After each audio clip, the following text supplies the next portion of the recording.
Hello friends. आज का हमारा कोट बड़ा ही इंटरेस्टिंग है, लर्निंग के ऊपर है। पहले उसको सुन लेते हैं और फिर उसको समझते हैं। You don't learn to walk by following rules, you learn by doing and by falling over. मतलब कि आप कभी भी जो चलना है वो फॉलोइंग रूल को फॉलो करके नहीं सीख सकते।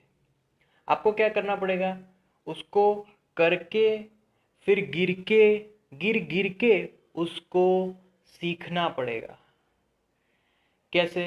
तो एग्जांपल देता हूँ। एक बच्चा होता है, क्या करता है, पहले वो क्राउलिंग करता है, मतलब धीरे धीरे अपना स्टार्ट करता है। पहले सबसे स्टार्टिंग में वो पहले उल्टा घूमता है, जहाँ पर भी आप रखोगे वो पहला उल्टा पड़ता है।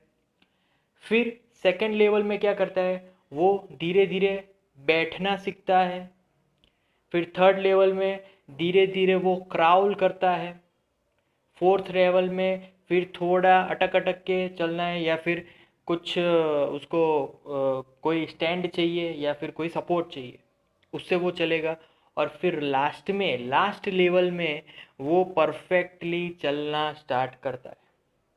मैं अपनी ज़िंदगी का एक एग्जांपल दूं तो मैं साइकिल सीखना चाहता था। मुझे साइकिल नहीं आती थी, मेरे फ्रेंड को साइकिल आती थी। तो मैं क्या करता था कि मेरे फ्रेंड को सिर्फ बाजू में उसको पकड़ के फिर मैं साइकिल चलाता था। तो आती नहीं थी, सिर्फ वो मुझे पकड़ता और मैं फिर चलाता। फिर उसने एक दिन ऐसे साइकिल को धक्का दे दिया और फिर मैं आगे जाके गिर गया। तो तब थोड़ी चोट आई थी, बट मैं कुछ बोला नहीं था, फ्रेंड को कुछ बोल नहीं सकते ऐसे में क्योंकि वो सिखा रहा था। फिर एक दिन मैं चला रहा था और वो भी मेरे साथ था सपोर्ट में। फिर एक दिन मुझे कुछ बताए, कुछ बोले बिना सिर्फ छोड़ दिया उसने। बस मैं चलाता रहता था, मुझे लग रहा था वो सपोर्ट दे रहा है, बट मैंने फिर देखा तो पीछे और आगे कोई नहीं था और मैंने फिर चलाना स्टार्ट कर दिया। तो कब सीखा मैं, जब सपोर्ट छोड़ा तब मैंने वो सीखा साइकिल चलाना। क्योंकि जब तक सपोर्ट था तब तक तो मुझे पता था कि सपोर्ट है, कोई प्रॉब्लम नहीं है, बस मैं अपने कंफर्ट जोन में था। बट जब कंफर्ट जोन से बाहर आया तब मुझे मुझे पता चला कि मैं भी ये चला पाया। So always my friends, learning आप कैसे करोगे? जस्ट बाय किताबें पढ़कर बस हो गया, ऐसे लर्निंग नहीं हो सकती। आपको उसके हिसाब से एग्ज़ाम की प्रैक्टिस करनी पड़ेगी। तो यहाँ पर जो चीज़ बोली है, doing and following, that is our exams. आप सिर्फ पढ़ लिया बस हो गया, तो ऐसा हो सकता है कि आपने आपको लगेगा कि बस याद रह गया, बट एग्ज़ाम में आपको पता चलेगा कि कितना याद रहा है।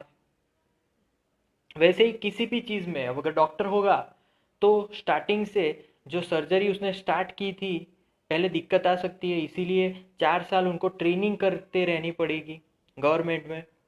तो उस ट्रेनिंग से उनको पता चलेगा बाय डूइंग, बाय फॉलिंग, और फिर वो सीखेंगे। आप जब कभी भी कोई भी व्हीकल की बात करो, गाड़ी की भी बात करो, तो ऐसा हो सकता है कि पहले आप गाड़ी को, छोटा मोटा सा एक्सीडेंट हो सकता है, बट आप एक्सपर्ट कब बनोगे? उसको करके बनोगे। उसको कुछ फेलियर्स भी आएंगे, बट करके ही आप सीख सकते हो।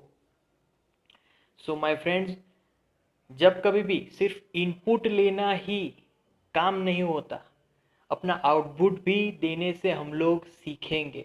क्योंकि आउटपुट नहीं देंगे तब तक हमें पता नहीं चलेगा कि हमारी नॉलेज कितनी लेवल तक है, हम कितना सीख पाए। तो जब कभी भी एक्सट्रीम जो प्रैक्टिस होगी, एक्सट्रीम प्रैक्टिस कब होगी? जब वो मैदान में उतर कर ही हो सकती है, जब वो आप खुद रियलाइज करोगे, आप खुद फील करोगे वो एटमॉस्फियर को। मैदान में उतर कर ही वो एटमॉस्फियर को फील कर पाते हो, और वही आपका एक्सपीरियंस गिना जाता है। उससे ही आप लर्निंग हो सकती है। उसमें आप फेल भी हो सकते हो, बट फेल से ही सीखा जा सकता है। उसके बिना सीखना पॉसिबल ही नहीं है।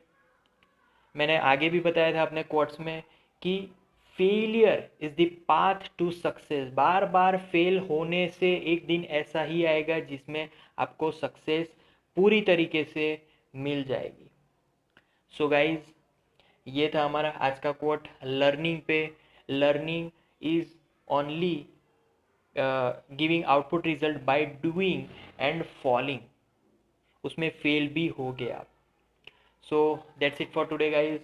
Thank you so much for viewing my videos.